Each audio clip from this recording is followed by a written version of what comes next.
بسم اللہ الرحمن الرحیم۔ رسول اللہ صلی اللہ علیہ وآلہ وسلم نے ارشاد فرمایا، جس نے کسی تنگ دست پر آسانی کی تو اللہ تعالیٰ دنیا اور آخرت میں اسے آسانی عطا فرمائے گا۔ رسول اللہ صلی اللہ علیہ وآلہ وسلم نے ارشاد فرمایا، اپنی عورتوں کو مساجد میں آنے سے منع نہ کرو اور ان کے گھر ان کے لیے بہتر ہیں۔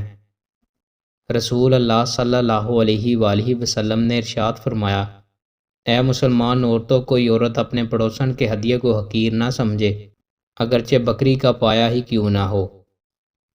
رسول اللہ صلی اللہ علیہ وآلہ وسلم نے ارشاد فرمایا، دو چیزیں ہیں جنہیں انسان ناپسند کرتا ہے۔ انسان موت کو ناپسند کرتا ہے، حالانکہ موت مومنوں کے لیے فتنے سے بہتر ہے، اور وہ قلت مال کو ناپسند کرتا ہے، جبکہ قلت مال کا حساب کم ہے۔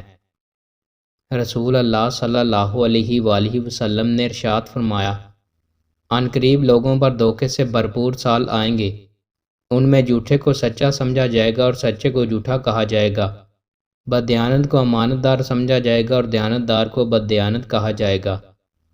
رسول اللہ صلی اللہ علیہ وآلہ وسلم نے ارشاد فرمایا، جو شخص بیٹیاں دے کر آزمایا جائے اور وہ ان کی اچھی تربیت کرے تو یہ بیٹیاں اس کے لیے جہنم سے پردہ بن جائیں گی۔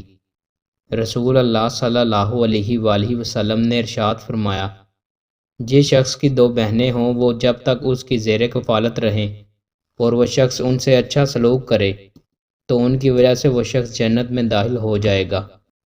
رسول اللہ صلی اللہ علیہ وآلہ وسلم نے ارشاد فرمایا، تین افراد سے قلم اٹھا لیا گیا ہے، سوئے ہوئے آدمی سے یہاں تک کہ وہ بیدار ہو جائے، بچے سے یہاں تک کہ وہ بالغ ہو جائے، اور پاگل سے یہاں تک کہ وہ صحت یاب ہو جائے۔